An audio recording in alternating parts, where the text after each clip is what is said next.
Welcome to A Way Forward, the podcast where I sit down and have real discussions about the challenges we face in our cities, communities, and neighborhoods. The goal of this podcast is to create a space that includes expert interviews, guests with lived experiences, and voices not often heard.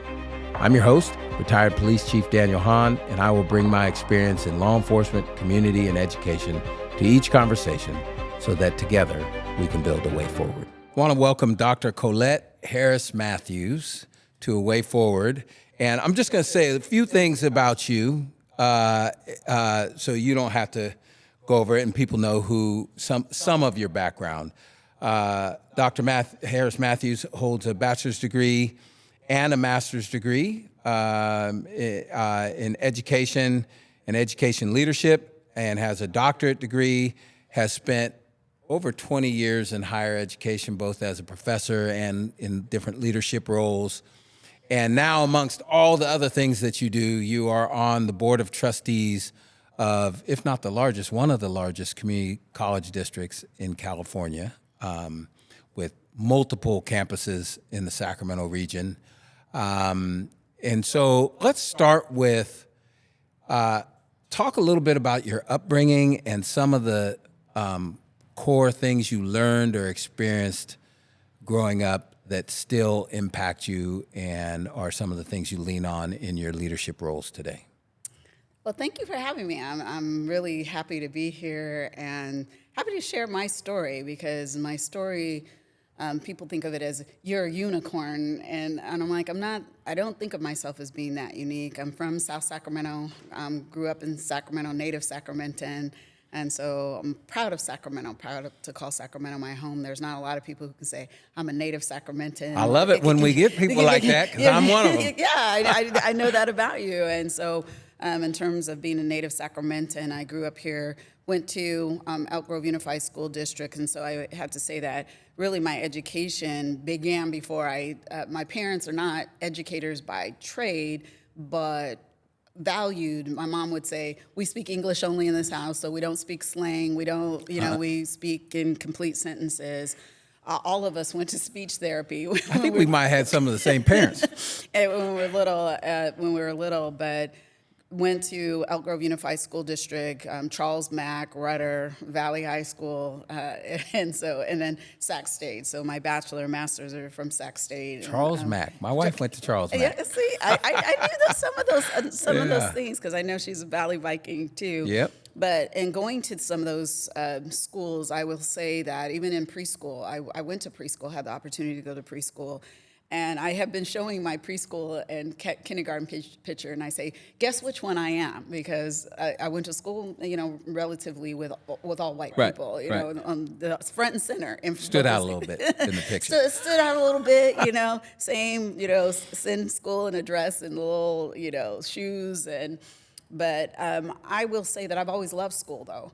Even though, in those environments, various messages that you got, even in, kindergarten and going through elementary school, of things that you could or could not do. I remember distinctly in third grade, a couple of things that we used to watch movies with Indians and cowboys, and they were black and white films, so I'm, giving my age in a little bit. And we naturally rooted for the Indians. There were 4 black girls that were in my class by the time kind of got into first, second, third grade. And, we just said that there has to be more to the history than what they're showing us. Even at that age. Even at that age. Yeah. Well, really, my weeks consisted of this, is that I went to school with mostly, white people, but on the weekends, I went to church with all black people, Right. And so I had a Sunday school teacher who we read from the King James Bible, none of this, the Message Bible. We read from the King James Bible, and everybody had to read.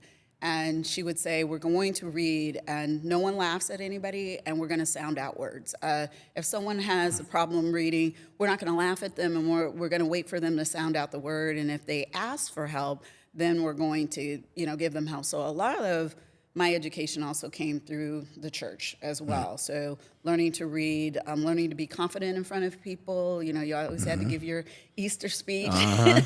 And you also had to be able to stand up in front of people and be confident about who you are, and memorization. And so I credit not only my education background, in terms of going to school, but also the church as being a foundation for me being confident in terms of this is what you can do, and this is what the possibilities hold.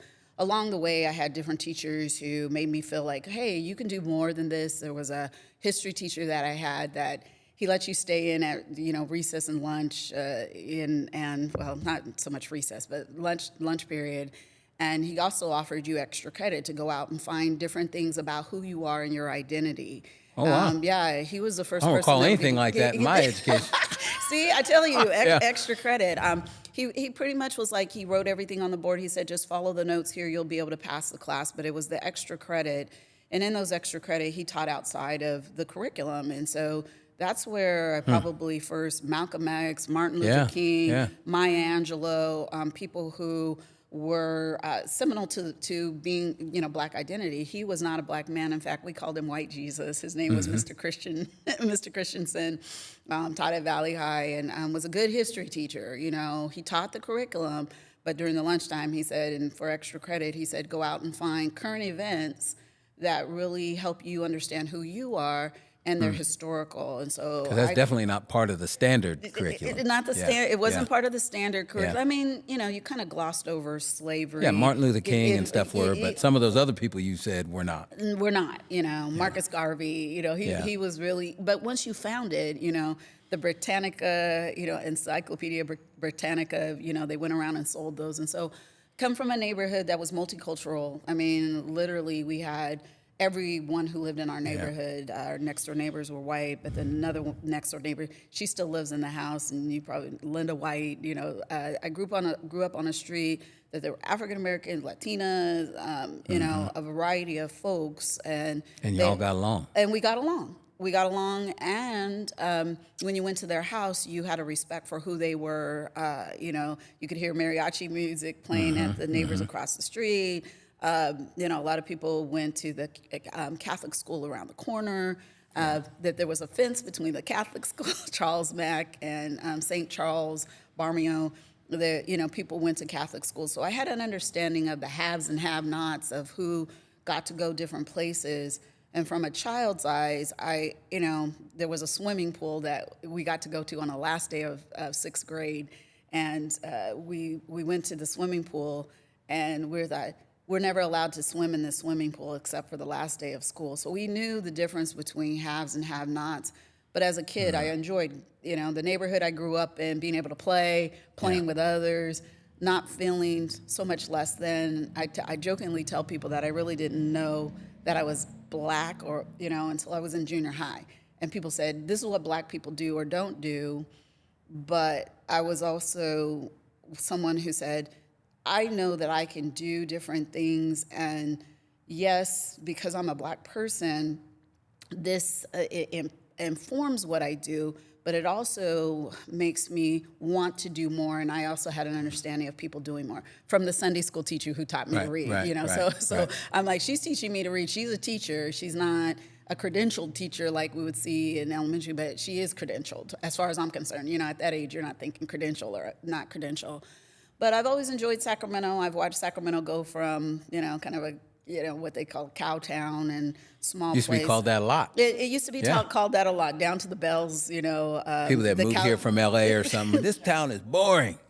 And now to see where Sacramento is, and the opportunities that I have in Sacramento, and then lend to other places, and then have had the opportunity to travel, Europe, Africa, and then come back to Sacramento. I've never lived anywhere other than Sacramento, but I've had a lot of opportunities to travel. This is my home. I always want to make sure that I impact Sacramento in a way that is meaningful. So I've seen where Sacramento has come from, where there were, fields where, Valley High didn't even exist, where the only school in Elk Grove was Elk Grove, the Elk Grove High School. That's where we used to play, football, at the Elk Grove field, and the kinds of things that would happen to us when we would go out to Elk Grove. Which was the only really school out there. Like all these other high schools didn't exist. All these other high schools didn't exist. And so, to grow up in Elk Grove Unified School District and see where Elk Grove is now, and then come into education, after having a career in the private sector. I worked in the private sector for 10 years before I came to education. So I had a pretty prominent career in terms of staffing and looking at how education can impact. I have been the recipient of a great education, and it has afforded me the kind of career that I've had along the way. When people read my bio, I go, I attribute. It's impressive. Yeah. It's impressive, but I also think of it as always giving back. You know, I've always been someone who's worked with people, whether it's been customer service or it's been retail, but I've also seen the possibility of what people can do, because education is only about pulling out the things that are already inside of someone. So I don't believe that. I believe that everyone can learn. Which brings to another question. You mentioned you worked in the private sector for many, many years early on. Did you always want to be in education, or what made you essentially switch basically full-time to education, being an instructor in higher education? Did you always want to do that, or what prompted that change? I didn't always want to be an educator, but I've always worked in education. When I was in college, when I was at Sac State, I worked at Presentation Catholic School. There was a woman who has since passed, Paula Munson. Her husband worked at Prairie Elementary School, and I worked in an extended day program. But this was really a Catholic school for people who are at the higher end of the socioeconomic status. And so that taught me that I didn't want to work with little kids. Kids were, Miss Colette, but I enjoyed that time. We had a very diverse staff. Mrs. Munson, made sure that we had a diverse staff because we wanted to impact the students that were there. And we had a lot of, responsibility. I've been a mandated reporter since I was 18 years old. Mm-hmm. The kinds of things that you see, even with people at the higher end of socioeconomic status, they have challenges going on in their homes too. Yes. And so when we say a mandated, everybody does. Yeah, everybody. Human beings do. Human beings do. And so that taught me kind of what I didn't want to do in terms of elementary school, but my jobs through college, kind of framed what I could do. I've always enjoyed working with people, customer service, and I've always been about training people to draw out the best of who they are. And so that's really education. It's teaching people that you can do this and you can be better in this, from presentation to I taught at Sac State before I taught at Cosumnes River College for a long period of time. But really, when I came back to get my master's degree, I was asked to teach. They said, hey, you're a graduate student. This is what graduate students do. You're a graduate assistant. Then I became a teaching associate. I worked in the communication studies department and the ethnic studies department at Sac State, and I enjoyed it. But that was really what I was doing in the private sector. That as a service representative, I worked for Manpower Staffing, and wouldn't be called Manpower today, but since it's gone out of business. But Manpower, and what I was doing was training service representatives, and we kind of revamped that job description to include that, hey, it would be nice if people had an AA degree to get these jobs, because critical thinking, being able to make decisions, being able to manage your time, being able to communicate to other people. As service reps, you had to go out and solicit business from different customers. And so I became kind of the company trainer. And train people how to do that. Yeah, train people how to do that. Yeah. And so from that training, that was really education. So I've always enjoyed that aspect. When I was a kid growing up in this neighborhood, I've always loved school, and so I would make my friends. You were teaching the whole neighborhood? I would make my friends play school, and I always had to be the teacher. My friends now. One of those. Yes, my friends now that I've known for a very long time. We're all turning 60 this year, and so they're like, Colette, you've always been that way of make us play school. Right. Who plays school? That's Right. one of the most boring things, but. I've always loved the library and loved school, and so I think that was a natural progression into a career in education. But I was asked to teach, and as a graduate assistant, I was teaching a class. It was communication in business, and so I was teaching business professionals on how to make presentations. So it's regardless of what you do, Sure. You always have to be an effective communicator. That's one of the things that I admired about you early on as public information officer. My mom would love to hear that. Public information officer. I said he's clear, he's concise. He gives the points, he gives information. What's your culture of evidence for supporting your argument? Right. And then you're done. Yeah. Yes. At some point, you need to know when to shut up. That part. And I think, I used to tell people, even if you're in my class one day, that is the essence of being able to communicate, that we all have to be able to communicate in some form of fashion, even down to my almost 3-year-old granddaughter to the 5-year-old grandson. You got to ask for what you need. Yeah. Especially when you present to a council or something like that. Know when to be quiet, be clear, don't waste their time, get to the point. So, when I was growing up, we're relatively the same age,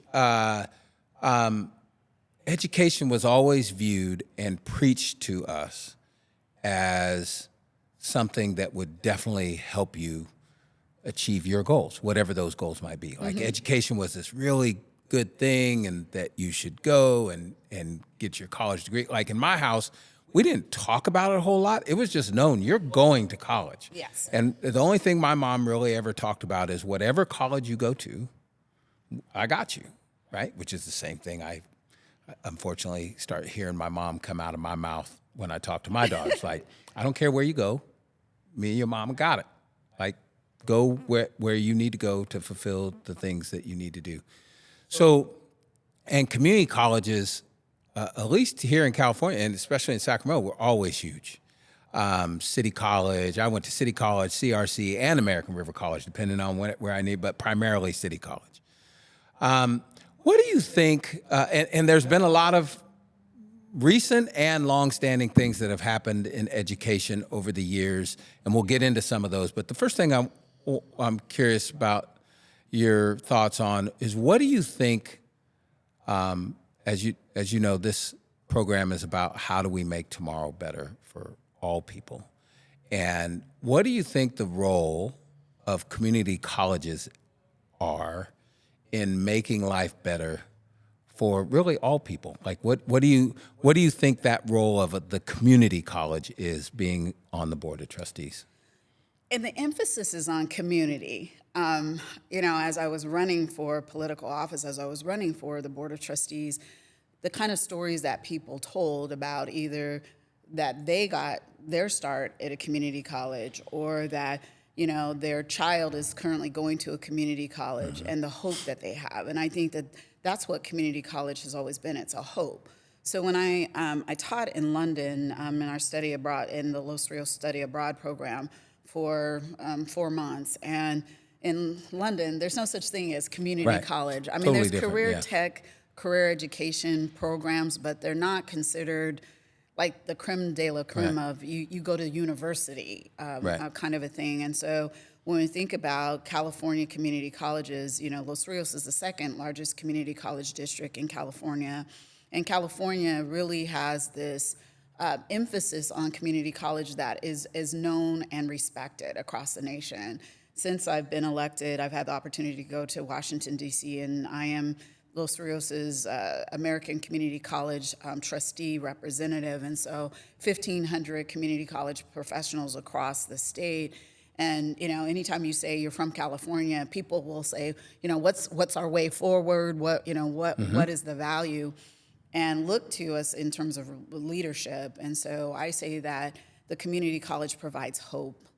Hope for first-generation students who haven't had the opportunity. Parents didn't say, hey, go to community college. I've had students tell me, I never heard of community college. I kind of fumbled into coming to community college. And when someone tells me that, I kind of say, okay, here's your opportunity. Here's, how you navigate. Because, I don't know how long it's been since maybe with your daughters, of navigating enrollment, navigating.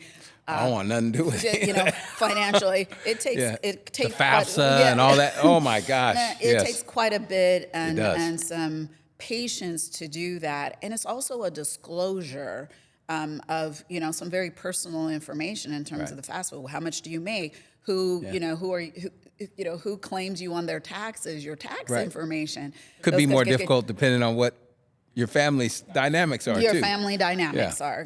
So. I think of it as community college is a hope. So there are students who never graduated from high school who come to community college. You don't have to have a high school diploma or GED to come to community college. can it benefit you?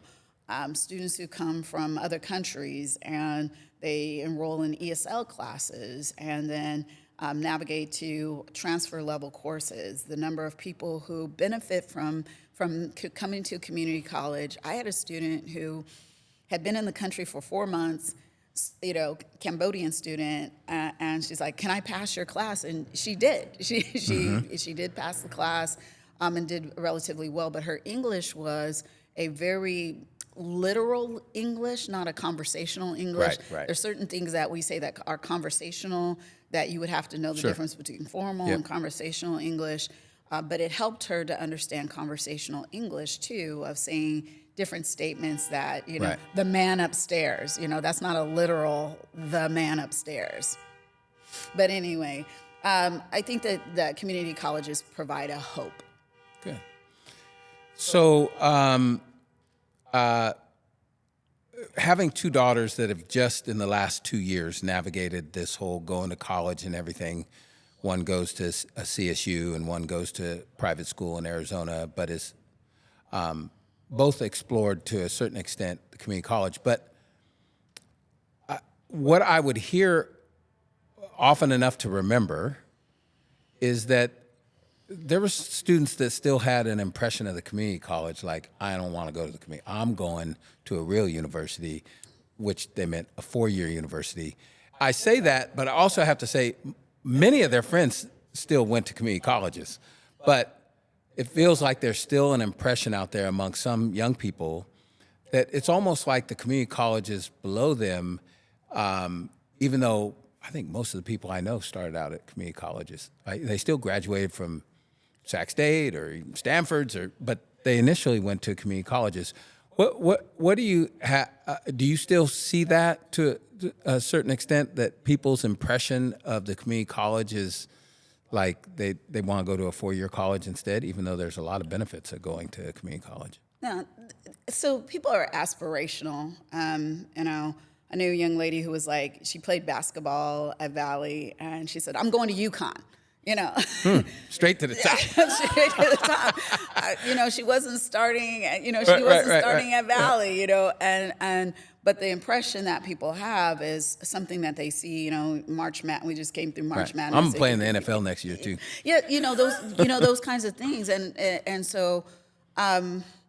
I don't know. I fought that, as a faculty. So you have seen some of that. I still see some of that. Yeah. It's the 13th grade. Less of that now, to be honest with you, because of the transition of here's the purpose and the goal of community college as a transfer institution. And even with the legislators saying we are providing a transfer pattern to the CSU or to a 4-year university, whether it's a HBCU or it's an Ivy League college, we're providing an avenue because that really is the gateway. I will say that, really by 7th grade, you're kind of on a track. So here's the thing about, community college, of who has access to community college. We have 100% acceptance rate. Right. So if you apply to come to community college, you are entered into a community college, whereas the CSU is more selective, and then the UC system is even more selective than that, and then Ivy League more selective than that. And so pretty much if you haven't taken the required courses and getting the required grades, this is where, grades matter, and people could talk about grade inflation and SAT tests and those kinds of things, access to advanced placement courses and things like that. And so community college provides an avenue for people who want to transfer. But it's also, I don't want to, miss out on talking about career education, where you can come in to community college and go to a great career, whether it's welding, whether it is, just at the last board meeting, we had a presentation from CE folks across the district of talking about aeronautics and talking about you guys have like an amazing fire program at CRC. Amazing. Partnered with a fire department. Exactly. Yeah. And so those kinds of partnerships, because what people have realized is really an education is an avenue to a career. It's the way out. To your dreams. Equal justice. It is social justice. It is what Martin Luther King talked about. It is what the civil rights movement was about. It was the difference between people who weren't able to read, and now you have access to education. So community colleges are that vehicle of hope. I keep saying that, Right. it's a hope for higher education and to career education jobs. So sometimes students come in and they're like, I don't know what I want to do. It used to be when I was a kid, people ask you, what do you want to be when you grow up? Sure, they always. And now I'll just be honest with you. Some kids say alive. They want to be alive. Kids are not allowed to be kids. I don't know. There's this term called free range kids, or and you're just kind of meander. Sometimes when I'll see, like even just yesterday, I was at an event and there was a child, 2.5, and I see them overplaying in the dirt. There's no adult around anywhere. And I thought I said it to myself, but I said it out loud. I said, "Where's the parent?" I say that out loud.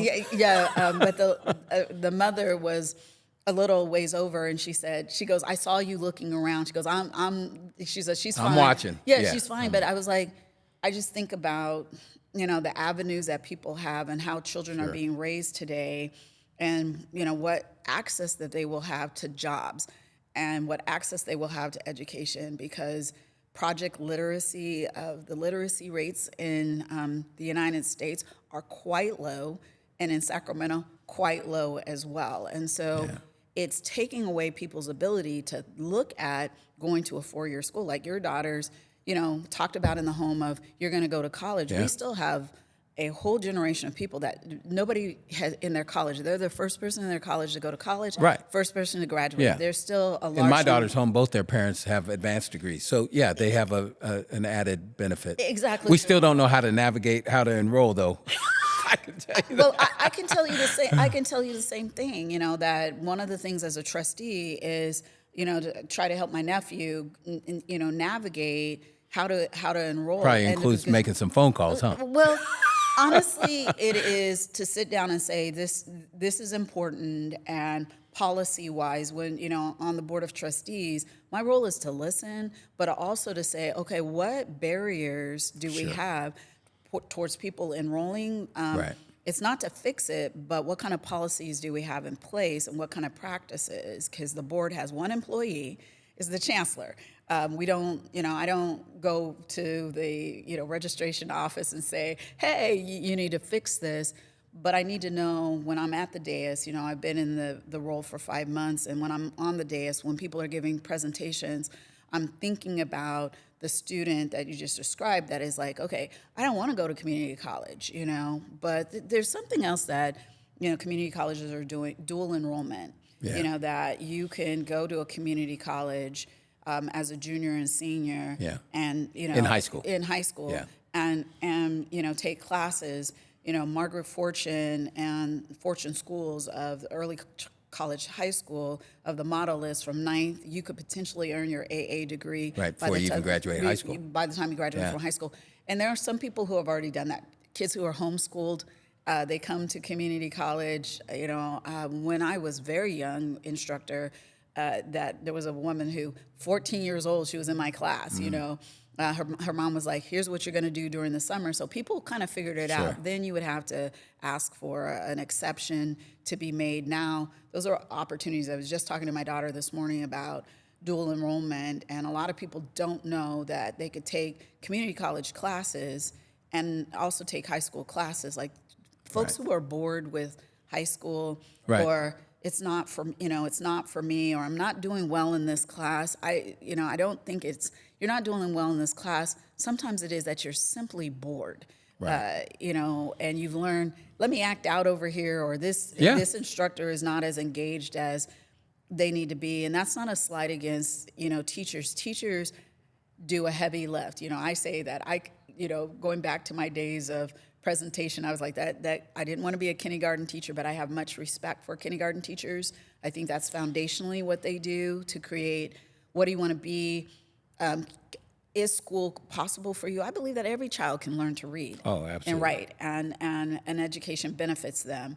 and then drawing it out and then encouraging that ongoing. Your job is to, like, now I'm telling my grandson, your job is to go to school and Right. do what you do at Funny, I tell my daughter the same thing. That's your job. But my kids say, an educator, educator kids are different. My kids have been on education campuses or academic spaces for Even in their off time.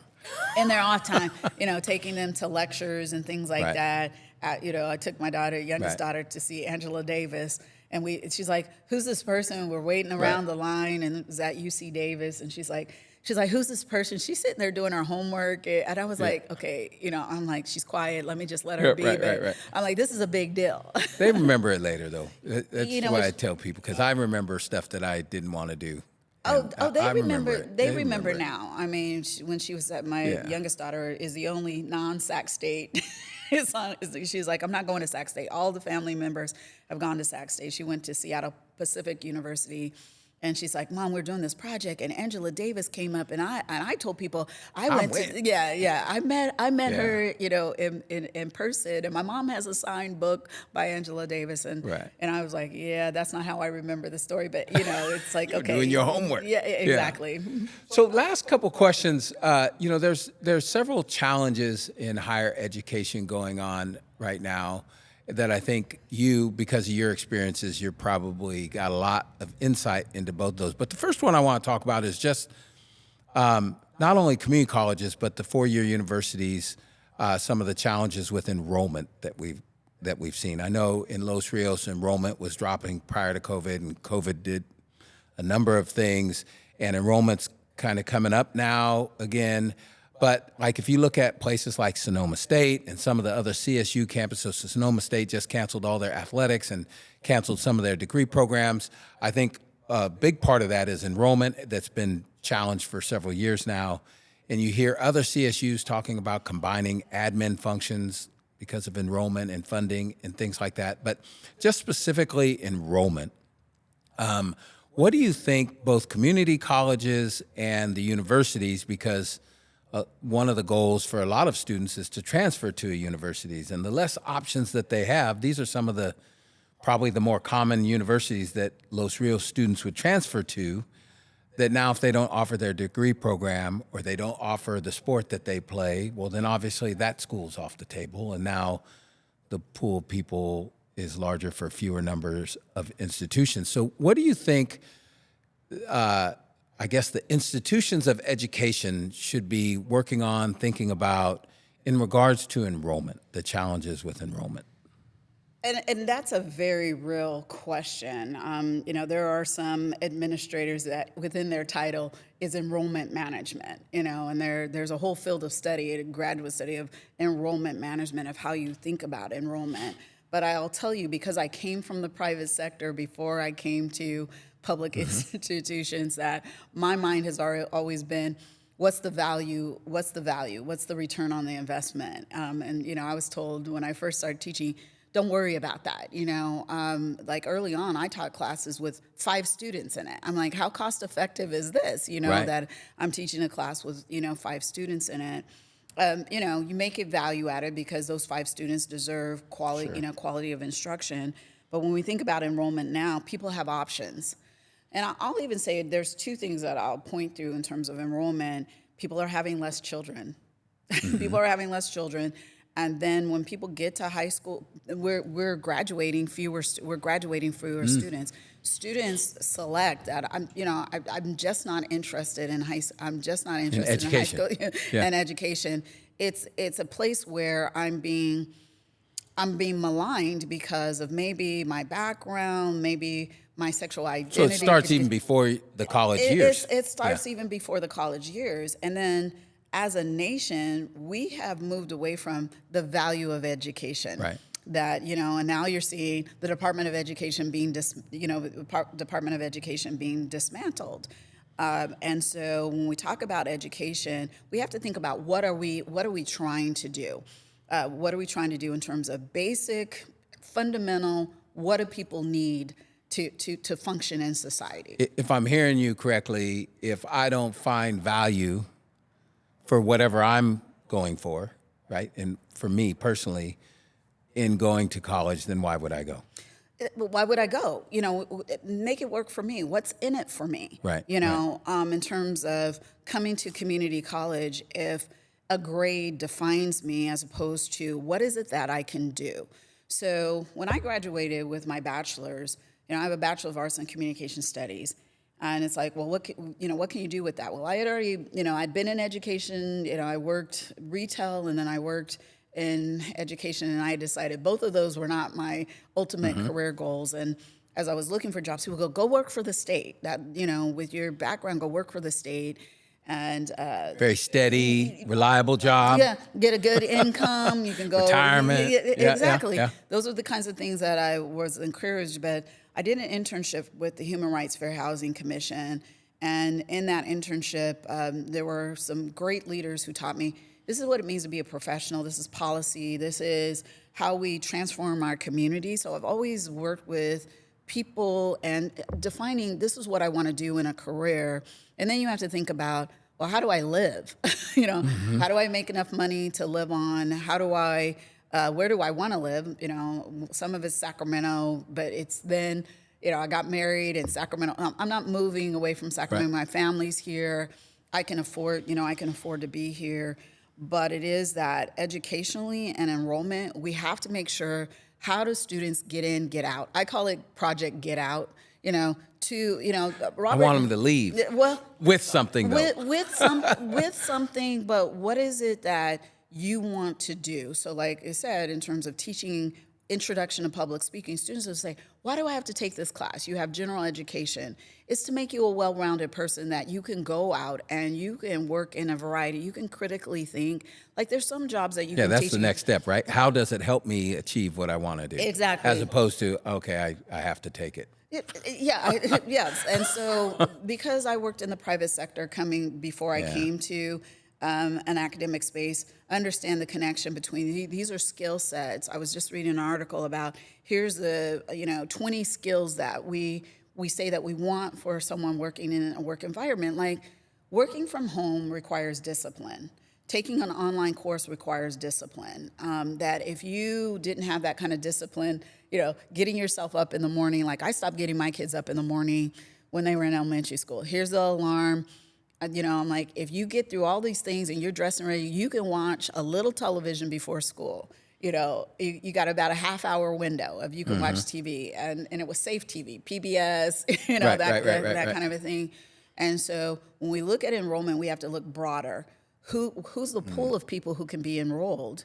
And what we're seeing which community college probably does that more than anybody, right? I see 50-year-old students at a community college, 18-year-olds, 16-year-olds. Exactly. It's a wide range. It's a wide range, but it used to be more, community college was designed for 18 people who had been in prison, been in community college. Exactly. Yeah. You have to meet people. You have to meet people where they are.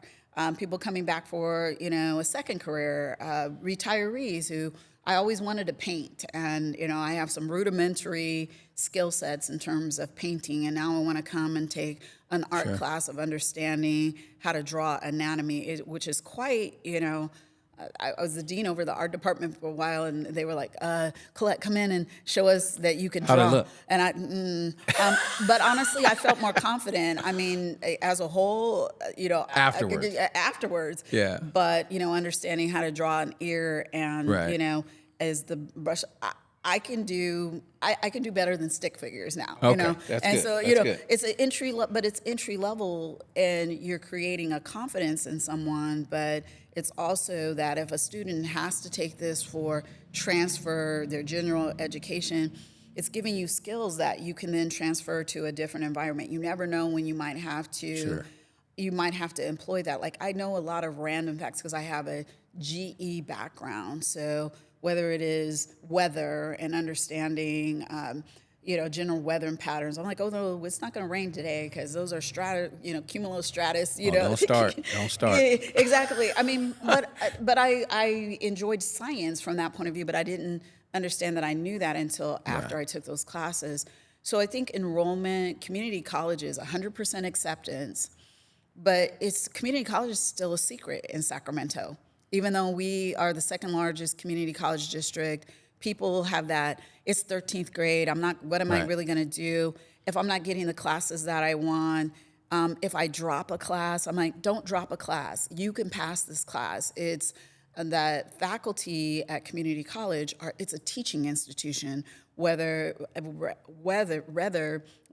CSU and UC, they're research institutions, Right. and they're taught by people with PhD, but, lower division classes could be taught by, graduate students and things like that. But community colleges are teaching institutions. We're teaching people confidence. I mean, I remember one day I was walking, it's early in the semester, I'm walking down the hallway and this woman is crying. She's crying, and I stop, even though, I'm like, I'm gonna be late for my class. She's crying, and she says, and I said, what's wrong? What's up, sis? And she says, I don't know the parts of speech.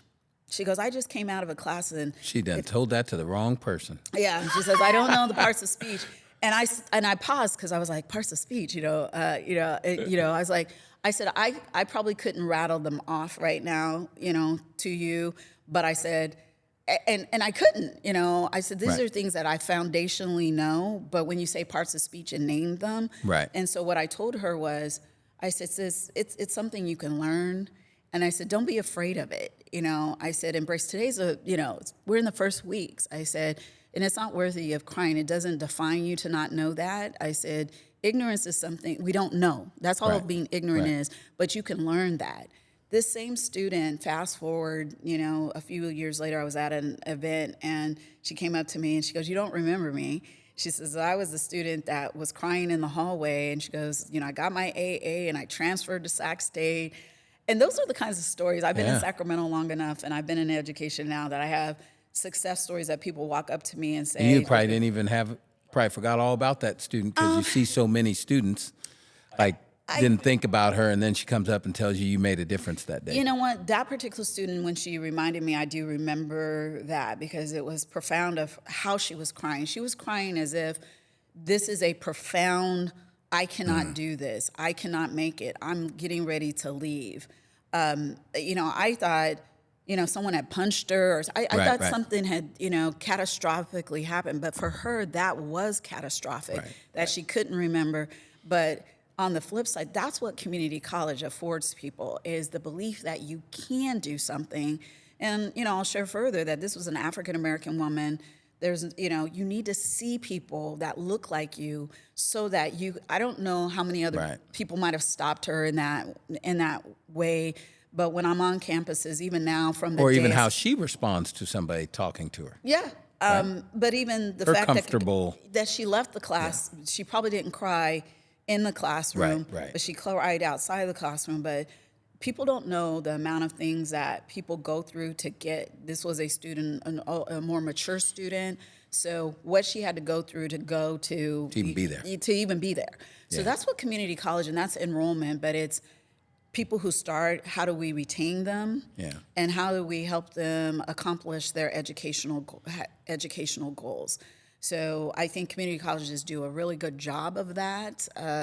And we have to do even better. And enrollment's growing now. Enrollment's right? growing. Yeah. Some districts, It's there's coming back. 72 community college districts across the state, so some growing more than others. And so the same thing with CSUs, like Sac State's enrollment is growing. Yeah. There's others that are not.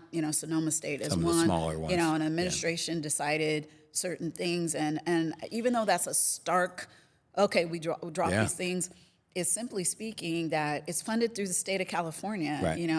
It's not that administrators are saying, I'm the private sector, I can go out and make more widgets, or I can do this and make more money and do this. But there are companies that have the model that you don't have to have a degree to come here. And so I think United States, California, we needed to look at education differently, of what education affords and what's the return on the investment, and how do we get people in and out.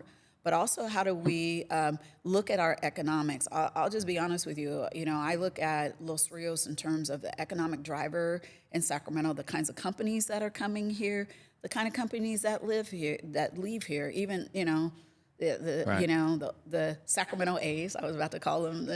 You can call them Sacramento A's, even if they don't want to call themselves Sacramento A's. Well, you know what? Because I think it does a lot for just this past weekend. The Kings were playing in the Sacramento A's, where we had two professional teams playing. I think that's going to do a lot for our economics, but it's also how community colleges provide fulfill those jobs, what kind of jobs that people have, and viable living wage that, we can't just say, okay, you can make Especially $20. in California. Yeah, $20. Sacramento is affordable, but the more people who come from the Bay Area who are paying cash for homes and things like that are driving up the cost of living, a lot of things that are happening nationally. But we need to look at what is the economics of it? And that's my role as a trustee, which is different from the role of a faculty member. It's like looking at this is a good investment in community college. As we're advocating with legislators, we're saying it's a good investment to invest in the community college system, but we have to be able to attract audiences of saying to a high school student, come to community college, transfer. It's more economically feasible for you to come to community college for 2 years and then transfer to a 4-year institution. And then we have transfer agreements. We have MOUs with the CSUs, with the UC system, with historically black colleges, if that's where you want to go to. And then also Ivy League colleges. My niece wants to go to Yale. And so, you can go to community college. She's at Fortune schools right now, and then may go to Yale or to Harvard if that's your desire. Yeah, it's great to hear you in somebody in your position and your experience say that, essentially you have to provide value for students. As I know in the profession that I've worked, my professional life, at times you'll see leaders that are like, it's the way I did it, so that's the way everybody else is going to do it. We're not going to change. Like they're stuck in the past and not evolving to meet the needs of whoever they're serving. So it's awesome to hear you say that. Last question I have, because I know you and based on what you've said today, you don't strike me as somebody that's backing off or away or shying away from this issue of diversity, equity, inclusion, belonging. You are somebody that has worked in those areas probably your whole life. And now we've heard at the federal level, every day you turn on the news, there's something along those lines, especially when it comes to funding and the federal government. And one specifically is institutions of higher education are going to lose federal funding if I'm not sure exactly what it is, but something to do with DEI. If they still have things to do with DEI, they're going to lose funding. And again, you don't look like somebody that's backing away from that. You haven't backed away from it today. So how as a trustee of the second largest community college district, do you deal with that? I guess potentially it's a threat to funding in regards to what Los Rios does now versus what the federal people in the federal government are saying we're going to take funding if you continue to do some of those things. So I'll take it from the point of view of how community colleges funded. California community colleges are funded through Proposition 98, so which is a state funding, and then there is federal funding. So yes, and it's also through Pell grants, through through grants that students receive, and then there are also programs that are funded through the federal government. So yes, that will impact if you lose federal dollars. And so really it's being unafraid of saying, I've stopped saying DEI because when you say it that way, it's a lot of different meanings these days. Well, no, when I say that, I say diversity. There's diverse. We are diverse. Right. Just sitting here right now is that people ask me, Colette, are you mixed? My mom is half white. But I say, no, I'm not mixed from that. People have said, Colette, you're not black, you're not African American, you're just an American, and I think that's or Colette, you're one of the good ones. And I was like, what does that mean? And so when I'm in a room, I'm not just Colette. I represent the entirety of Sacramento. Sacramento was named, one of the most diverse cities. So when we talk about diverse, we have to say diversity. Diversity just means who's in the room and looking at that. Equity just means we're giving people what they need to be able to succeed. Until everybody is at an equal footing of educational achievement, we got to look at equity to how do we create an avenue. We were talking earlier about the difference between boys and girls. I remember Dick and Jane when I was a kid, and boys learn differently and girls learn differently in a classroom and are seen differently in a classroom environment in STEM. When we talk about gender, we can kind of embrace that a little bit. And then when we talk about inclusion, is how do people feel welcome in that environment? So I'm not going to shy away from talking about DEI, but what I've been saying so that, what's happening in our current federal government and this current federal administration, I've been saying we the people to form a which more includes everybody. Which includes everybody. And so we have to look at that this nation was founded on, we're all immigrants, and Black people were brought here as slaves. You can't erase slavery. And I go back to Mr. Christensen of understanding that the formal education system is not going to be the only place in which we look for information. Like I went to the Renaissance Society at Sac State, more mature citizens in Sacramento, Renaissance Society, and there was someone there from PBS who was saying, where do people get their information from?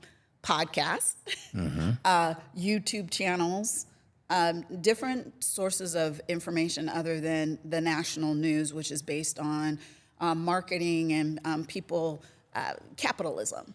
Right. And so when we talk about DEI, we have to be very comfortable in saying is that looking at America is diverse, whether it is that in the South, my grandparents took me to the South when I was 11. It was a profound trip. I was like, people live like this still in the South.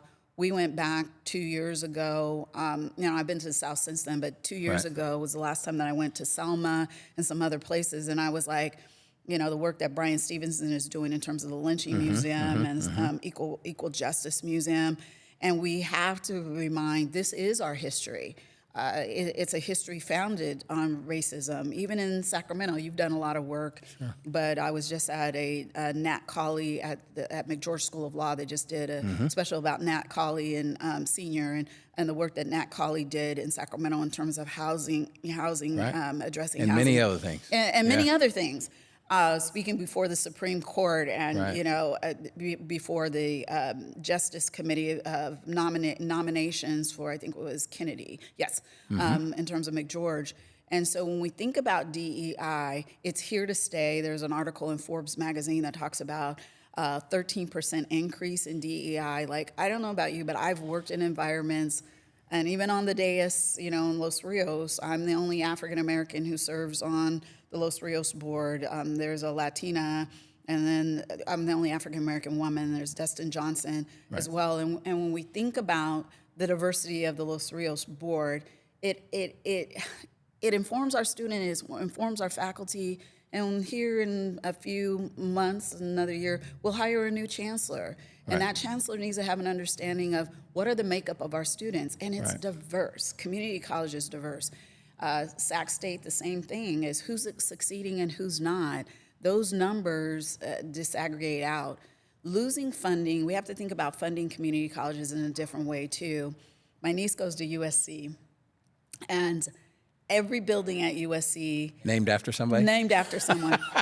Which means? Well, that they gave money. Right. But they're investing in the education of Allison Felix Field. Right. My niece is a marketing major, and so it's looking at marketing.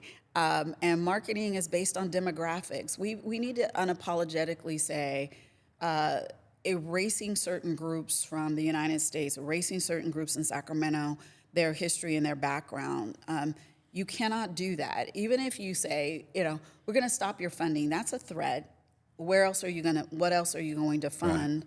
But then it is a threat we need to take seriously. But we need to think about the investment. What's the return on the investment? So when we're going to the legislators and saying, this is a good investment. I'll be in D.C. in a couple of weeks, and we're still urging, we'll talk to Republican legislators who, this is still a good investment. Community college is still a good investment. CSU, we have complicated problems that an education, whether it's informal or formal, I'm an advocate of a formal education, but I'm also an advocate of what can you do with that formal education. If you understand math, I say everybody understands math. My grandson understands math.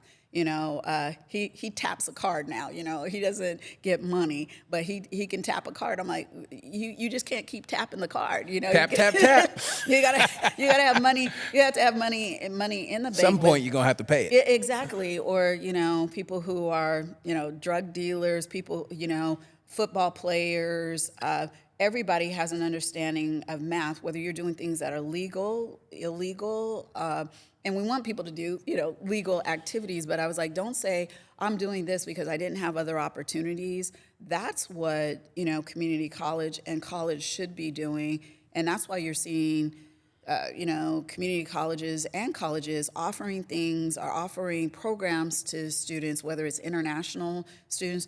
We're not moving away from that. There will be international students.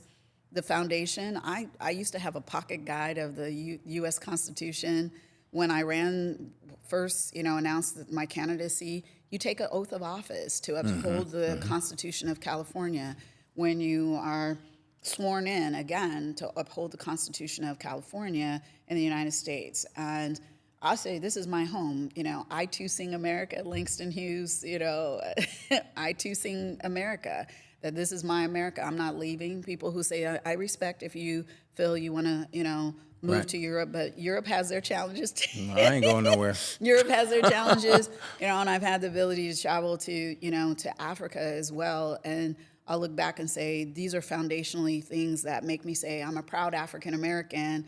And so when we look at, the construction of the United States, is that it is DEI, but we have weaponized DEI as opposed to looking, if you separate those words out and say diversity, equity, and inclusion, that we want to make sure, because we're getting the best out of the United States when everybody rises, when everybody... And the United States is better for that, when everybody is contributing. When you talk about making America great, making America great, one of my favorite places is the Statue of Liberty in Ellis Island, and the stories of how people immigrated to the United States.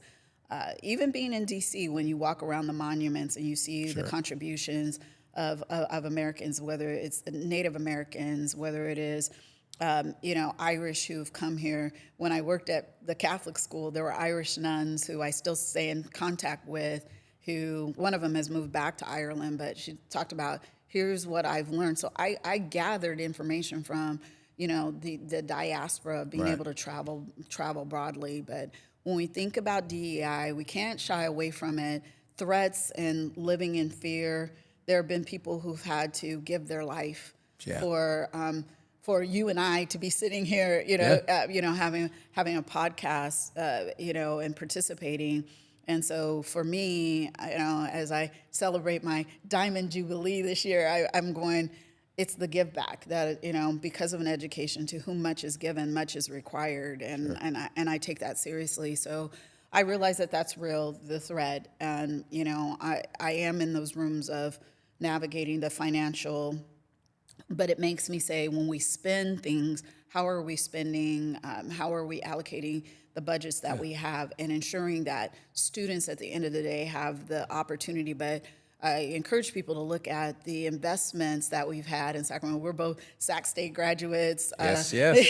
We're very proud. Have benefited from an education, and it's our responsibility to give back, of encouraging people, Sac State alumni and CSU alumni. And I also have to say, the Aggie, alumni too. Gary May has done amazing work of navigating, people believing that they can be an engineer, that he and his wife are both engineers. I mean, if you couldn't be a Hornet, you could always be an Aggie, I guess. You know what? Because there are community college students that, we have to include the UC system. And, I've come to have an appreciation for the UC system, as well. That was... I simply didn't go to UC Davis because they didn't have hair grease in the. That's a funny, a funny aside. But we went to a program, an EOP program at UC Davis for a week, and had the opportunity to stay in the dorms and things like that. And I had a choice in where I wanted to go to school. Kind of, my parents were like, "You're going to kind of stay close."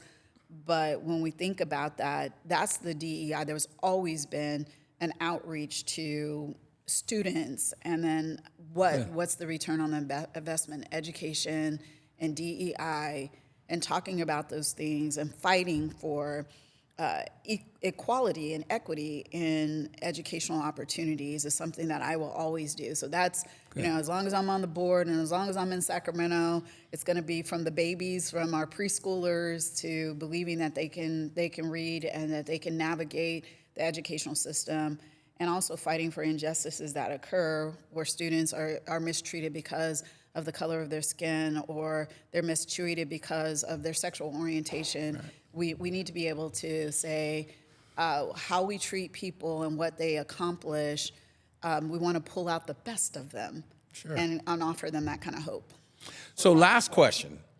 If there's a young person coming out of high school today trying to determine whether they should go to college, community college, or just work somewhere, trying to make those decisions, or even a more experienced person that's thinking about returning to school after being out of high school for numerous years, and they're not positive yet what they should do, what advice would you give them? I would give them the advice to go to community college. I know that sounds cliche. When you don't know what you want to do, is to come to a community college and take a variety of courses that's your general education. And it's a less expensive route to go to explore right. than a CSU. But I will say that where you go to college happens early, should happen early on. As a parent, as a auntie, uncle, is to encourage your child to dream big. There's a sign on my desk that says "Dream Big," and it is looking at what do you want to do. Like my grandchildren have T-shirts from USC, from Seattle Pacific, from Sac State, from a variety of places. They have CRC.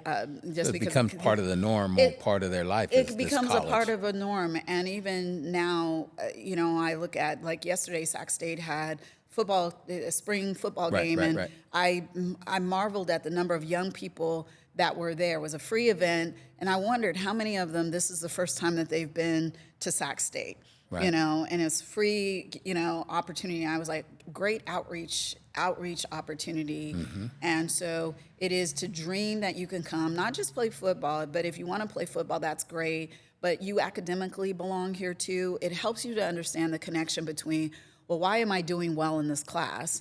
To, if my grades are better, then I can go to a Sac State, and what kind of education am I going to get here, and where am I going to go, and how does this feed my need? But I'll just simply say that the degrees that people are getting now, the kinds of jobs that will exist when they actually right. get that degree, jobs in AI, jobs sure. in technology, jobs in coding, the STEM field, jobs in healthcare are going to look very, very, very different. Right. But I would say that people who have jobs in those areas, they need to come on college campuses and share their experiences and talk about it. Like for you, in terms of... I'll be on Sac State's campus talking to a social work class later today. You know what? And see, that's the whole thing, is that we're giving back in ways of talking about what kinds of, even in my semi-retired nature, is that I'm encouraging people to live their best life and to have hope and to explore. But I don't even know that people know the full range of what can be explored. Like, there's the rail yard here, and there's so many free things to do. The public library, I was just telling my daughter, right. still offers all these opportunities in terms of the public library. There's a woman who paints the names on boats. And how she got started is she was an artist, and then someone gave her an opportunity to paint the names on boats, and that's her whole business. Now that's what she does. That's what she does.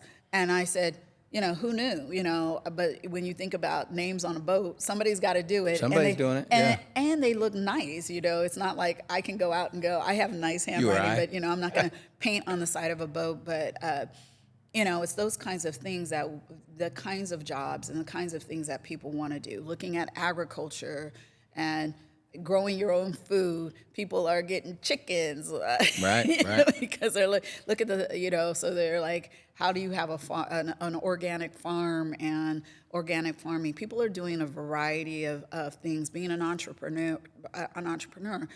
private investigator. I don't want to work for the police force, but I want to be a private investigator. What does that detail? What does that detail outside of television shows that television shows are not always super accurate.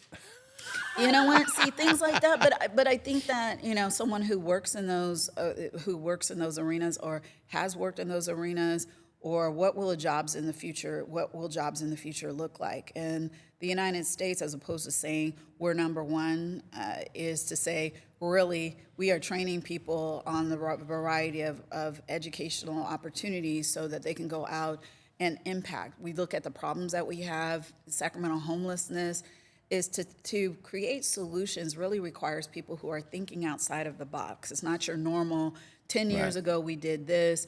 It's now here's what the opportunities afford, and can we do things differently? Because when I was in Ghana, people are solving the homeless somehow. They are. They're the blue tarps are universal. I'll just be honest with you from that perspective. But it is, how do you create a community, and what kind of guidelines do you have for that community, and how do we solve complex problems comes from the ability to critically think. And I'm not saying that if you don't have a degree, you can't critically think, but the types of jobs it expands or the kinds of things that you're really good at. Both my daughter and my son-in-law are great at math, and I tell them, you should teach math, and they're like, Mom, there's no money in teaching. But then I have some other young people that are they're like, I want to teach, and they are teaching, a young couple, and they're both Sac State graduates. But they, one's teaching science, and the other one's teaching 6th grade, and very proud of them. But I knew them from when they were students at CRC, when they didn't know what they wanted to do. Sure. And I didn't know what I wanted to do when I was at Sac City. Had no clue. You know what? To be honest with you, when I started at Sac State and I wanted to be a public defender, I wanted to defend the wrongs of the world. But my first criminal justice class, he said, we're going to Folsom on a field trip. That was it. That was it. That's the only class that I've ever dropped, because I was like, they don't let them out to, we don't get to defend them, and they come out and they're like, no, that's not. They've already been defended. Yeah. That's not how it works. But I've always still championed for that. You can be a defender in other spaces. Sure. And so whether it's been employment opportunities or it's education, that's where I've spent my work. That's where I'll continue to spend my work and until I leave this earth. That's the work that needs to get done. Well, I'm sure that's many, many years from now, hopefully. Positive thinking. So I just want to say thank you for your time and sharing your expertise, both personally and professionally, and actually more so for still sharing your everyday time as being a trustee and many other things that you do to serve other people and to ensure that their tomorrow is better than today, and that people get more opportunities tomorrow than there were yesterday. So thank you very much for all that you do in Sacramento, my hometown. Thank you. Thank you for having me, and thank you for what you do as well. Look forward to our continued work, because it takes the collective of leadership. I say that all leaders in Sacramento, we need to live the values that you say you have. Absolutely. Thank you.